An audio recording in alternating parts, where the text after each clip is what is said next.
नमस्कार। अभी हमारी उपस्थिति चक्की 82 पुल पर है, जो जनेश्वर मिश्र सेतु है वहीं पर है। आप देख सकते हैं ये जापान टेक्नोलॉजी द्वारा बनाई गई पुल है। लेकिन जापान टेक्नोलॉजी द्वारा पुल तो बन गई, लेकिन अभी तक पूर्ण रूप से चालू नहीं हो पाई है। अब आप कहेंगे कि आप यहाँ पर आ गए हैं, खड़े हैं, ये पुल भी पूर्ण रूप से चालू नहीं है। आप देख सकते हैं ये पुल, इसमें जो पैदल यात्री आने जाने के लिए दिया जाता है उसमें अभी ये नहीं बना है। और हमारे साथ साथी आए हैं, इनसे भी जानकारी। आप हरदम बलिया आते हैं जाते हैं, देखे हैं कि बहुत से लोग आते हैं जाते हैं, क्या गड़बड़ी है कि कोई समस्या है, क्यों नहीं पूर्ण रूप से पुल चालू हो रही है? देखिए, हम जब भी यहाँ आते हैं तो ज़्यादातर देखते हैं कि रील बनाने वाले, वीडियो बनाने वाले लोग और 4 व्हीलर या 2 व्हीलर के लोग जाते हैं जी। आप देखेंगे तो ट्रक जैसे हो गया, टेलर हो गया, ये जो बड़ी सामान लेके चीज़ें जो आयात निर्यात होता है वो सामान लेके कोई भी यहाँ पे कोई चलता नहीं है, क्योंकि आगे अप्रोच अभी बना नहीं है। और यहाँ के जो भ्रष्ट नेता हैं इस पर ना आवाज़ उठा रहे हैं, ना कहीं धरना दे रहे हैं कि इस पुल को चालू कराया जाए, जबकि इस पर लगभग 400 करोड़ रुपये खर्च लागत है इसकी। और हमें नहीं लग रहा है कि जिस हिसाब से इस पे काम हुआ है 400 करोड़ इस पे खर्च हुआ होगा। तो जितना लेट होते जाएगा उतना खर्च और बढ़ता जाएगा। बिल्कुल बढ़ता ही जाएगा, बढ़ ही रहा है।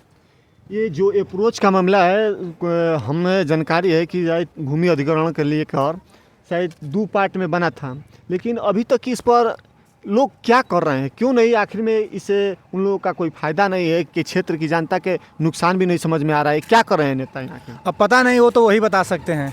जब उन लोगों को समझ ही नहीं है कि मतलब बलिया का विकास होगा तो उन लोग का भी नाम होगा, लेकिन नहीं करना है उन लोग को, बस नहीं करना है, बस राजनीति करना है तो राजनीति कर रहे हैं। वो मोदी जी क्या किए, मोदी जी को किसने गाली दिया, अखिलेश यादव को किसने गाली दिया, राहुल, यही बस चल रहा है। बस हाँ, विकास के नाम पे कोई मतलब ये नहीं है कि क्या किया जाए क्या नहीं किया जाए, बस एक दूसरे को गाली दे रहे हैं, राजनीति कर रहे हैं, बस हिंदू मुस्लिम यही बस हो रहा है, विकास पे कोई बात ही नहीं कर रहे हैं। और हमारे साथ एक साथी हैं। आप इस पुल पर कितने बार आ चुके हैं? अभी तो हमने 3 बार आए हैं। 3 बार में यहाँ पर क्या देखते हैं आते हैं तो आप? सबसे ज़्यादा यही देखते हैं कि रील क्रिएटर बहुत ज़्यादा भीड़ लगी रहती है। सिर्फ रील क्रिएटर के अलावा यहाँ कुछ नहीं होता है, आवाजाही भी नहीं होता है। बहुत कम ही लोग मोटरसाइकिल से आते जाते हैं, लेकिन इसमें देखा जाए तो 80% रील क्रिएटर ही आते हैं घूमने के लिए। अच्छा, ये पुल लगभग 2017 में ही चालू हो गई थी पूर्ण रूप से। मैंने जानकारी की मदद से कि लगभग चालू होने 17 में चालू हो गई थी, लेकिन अभी तक ये पूर्ण रूप से नहीं चालू है। इस पर आपका क्या नज़रिया है? अब इस पर तो मैं ये प्रशासन और राजनीति का हवाला देते हुए हम लोग कह सकते हैं यही कि इन लोग का ध्यान नहीं है इस पर कि इस पुल को पूर्ण रूप से चालू किया जाए, क्योंकि अपने राजनीति के चक्कर में ये सब पुल का भी अधूरा बनाकर छोड़े हुए हैं। बलिया में एक यहाँ पुल बन गई, फाइनल हो गई है, एक नताहा में बन रही है और एक खरीद में बन रही है। आखिर में ये क्या कारण है कि जल्दी पुल तैयार नहीं है? देख रहे हैं कि जो हाईवे बन रहा है, ग्रीनफील्ड एक्सप्रेसवे बन रहा है, पुल मात्र 2 या 3 वर्ष में बनकर पूर्ण रूप से चालू हो जा रहे हैं, लेकिन ये क्या कारण है कि ये पुल अभी फंसी हुई है?